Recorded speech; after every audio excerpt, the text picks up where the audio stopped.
you're collecting data. I mean, is there? We'll have 2000, 2010, 2010, 2020, and so on. So we're looking at the context today and trying to get a sense of, okay, what does it take to succeed in today's environment, and who are sort of some of the aspiring leaders. And so when I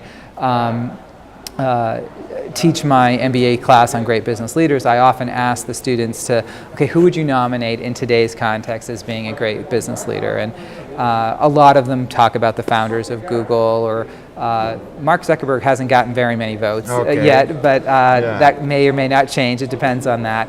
Or they'll talk about Meg Whitman when she was at eBay. Steve Jobs is one of them? Steve Jobs, yes, they admire him. I mean, they admired him in the past. So he's an interesting person because he reinvented himself. So in his early part of his career, he would be characterized in our book as an entrepreneur. He created something new. In 1975 with Steve Wozniak and what they did with the Mac, that was one thing. And then his second chapter in his life, he was really a leader. He fundamentally helped, he left, was kicked out of Apple, came back.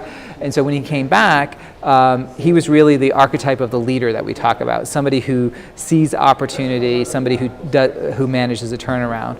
One of the things that is interesting, and we'll never know because of his passing, is, could he have gone to the management side to optimize it? And he was in that direction, but that was not his forte, but it probably would have gone that direction. In fact, I teach a case about Bill Gates and Steve Jobs, and their parallel lives in terms of what they in many ways.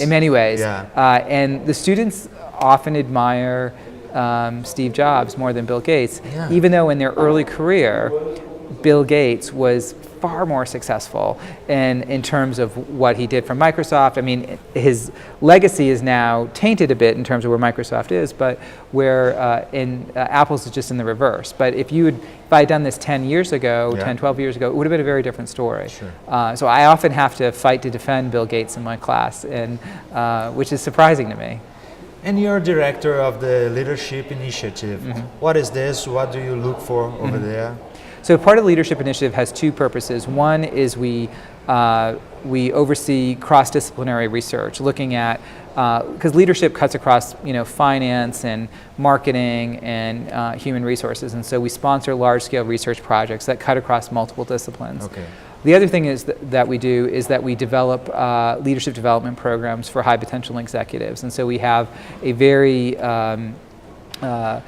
large cadre of programs that we offer for managers at different levels in their career, junior leaders, mid-career managers, and then senior executives. And we design a combination of experiential-based leadership activities as well as case-based teaching methodologies to help them develop their leadership potential. So our goal is really to try to help companies and individuals unleash their leadership potential. And what do you think about this new generation leadership? Are we going to have great leaders? Are we going to have what? I think that's a tough one. I think that, yes. Only time will tell. I think time will tell. It's interesting because I think what we're seeing today is that there's a much broader focus on the younger generation wanting to change jobs, look for new opportunities, get more responsibility.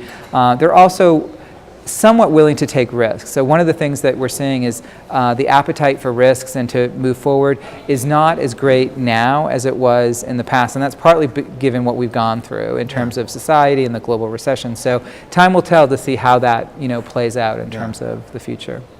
Great, Professor. Okay. Thank you very much. Thank you. Thanks for having me. It's a really pleasure. It was really a pleasure talking to you here in our TV, Harvard Brasil. Okay, great. Thank you. Thank you very much. E você, gostou da nossa conversa? Existem muitos outros vídeos como esse que você pode assistir aqui na TV Harvard. Compartilhe conhecimento.